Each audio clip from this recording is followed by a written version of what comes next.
अन्य हिंदी के एक नए एपिसोड में आपका स्वागत है। इस वीडियो में हम पहले बात करने वाले हैं तेजस मार्क टू के बारे में।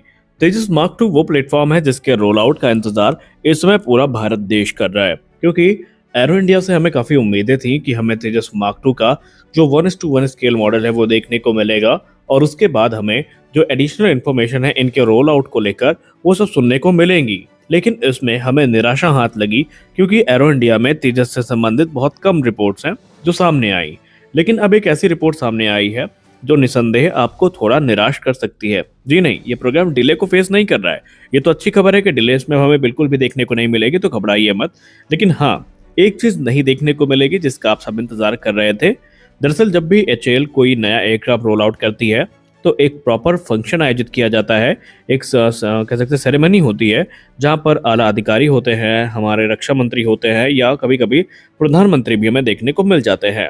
और जब बात तेजस मार्क टू की आती है तो हम सब अक्सर सुनते आए थे कि इसके लिए एक बड़ी सेरेमनी आयोजित करी जाएगी जहाँ पर हमारे रक्षा मंत्री और प्रधानमंत्री जी इसको हरी झंडी दिखाएंगे। लेकिन अब ऐसा बिल्कुल भी नहीं होने वाला है। हिंदुस्तान एरोनॉटिक्स लिमिटेड ने लगभग ये अनाउंस ही कर दिया है कि तेजस मार्क टू का एक साइलेंट रोल आउट ऑर्गेनाइज किया जाएगा। यहाँ पर चरणबद्ध तरीके से इनके असेंबली कार्य चल रहे हैं और नवंबर से दिसंबर के बीच में इसका जो रोल आउट है वो कर दिया जाएगा। और यहाँ पर अब कोई बड़ा सेरेमनी आपको देखने को नहीं मिलेगी, ना ही कोई बड़ा मीडिया कवरेज आपको इस इवेंट का देखने को मिलेगा।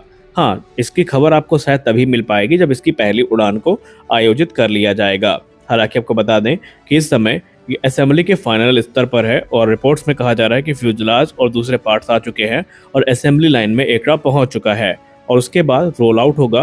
रोल आउट के बाद लो स्पीड और हाई स्पीड टैक्सी ट्रायल आयोजित किए जाएंगे और उनके बाद मार्च 2026 में इसकी जो पहली उड़ान है वो हमें देखने को मिल जाएगी। एचएएल के अधिकारियों ने मीडिया से बात करते हुए कहा कि तैयारियां ऑलमोस्ट पूरी हो चुकी हैं। एयरक्राफ्ट अभी अपनी असेंबली लाइन पर है और इसको रोल आउट करने के बाद इसके ग्राउंड टेस्ट आयोजित किए जाएंगे। फिर इसके हाई स्पीड और लो स्पीड टैक्सी ट्रायल होंगे और जब सारे पैरामीटर्स और रिलायबिलिटी पर हमें भरोसा हो जाएगा तो उसके तुरंत बाद हमें जो पहली उड़ान है वो देखने को मिलेगी। और उस पहली उड़ान में हम ये देखेंगे कि सारे सिस्टम अच्छे से फंक्शन कर रहे हैं या नहीं, क्योंकि यहाँ पर 2 से 3 बड़ी अपग्रेड हमें देखने को मिली है। पहली चीज तो ये है कि इनमें यूज होने वाला ऐसा रडार तैयार है।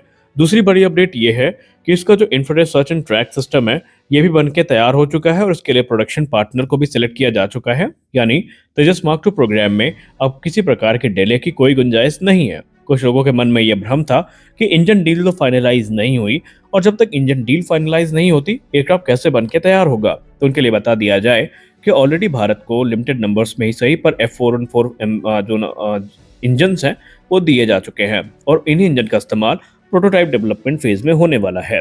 रिपोर्ट्स की बात माने तो तकरीबन 4 से 5 अलग अलग प्रोटोटाइप्स तेजस मार्क टू के बनाए जाएंगे। उसके पीछे का उद्देश्य ये है कि कम से कम समय में जो टेस्टिंग पीरियड है वो ओवर हो जाए।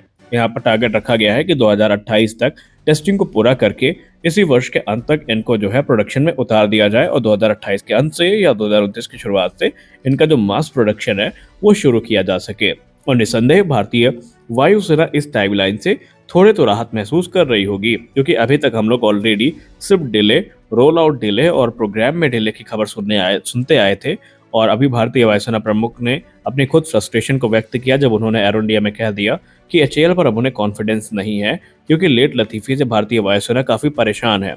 उसके बाद से एचएएल ने भी जो मिशन मोड है उस पर शायद इस प्रोजेक्ट को डाल दिया है और देखते हैं इसका क्या बेनिफिट हमें देखने को मिलेगा। क्या वाकई ये एयरक्राफ्ट हमें तय किए गए समय पर रोल आउट होता दिखाई पड़ता है या हमें और वेट करना पड़ेगा। हमारी अगली बड़ी अपडेट आ रही है तेजस मार्क 1A के इंजन डील को लेकर।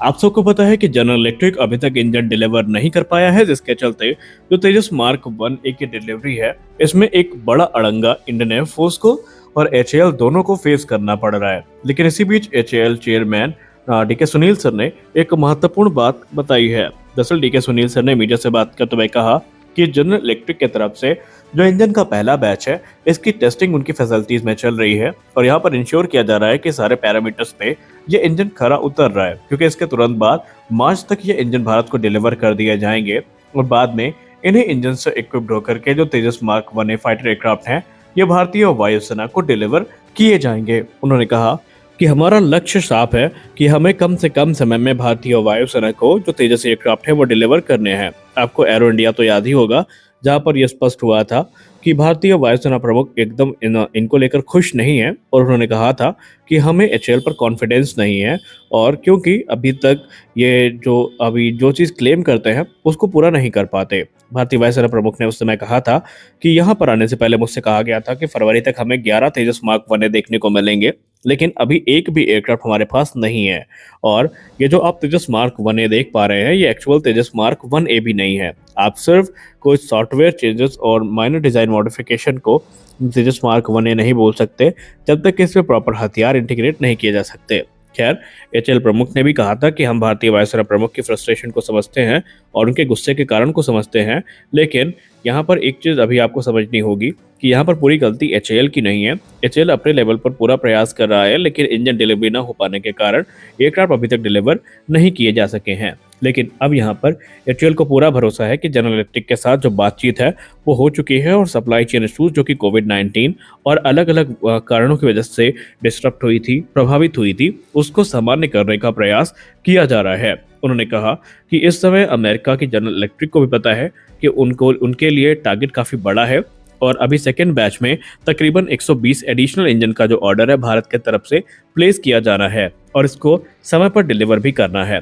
इसीलिए उनका ये कहना है कि फिलहाल तो 12 इंजन इस वर्ष तक हमको मिल जाएंगे, लेकिन उसके बाद तकरीबन 20 इंजन या उससे ज़्यादा प्रति वर्ष के दर तक डिलीवर करने का प्रयास जनरल इलेक्ट्रिक की तरफ से किया जाएगा।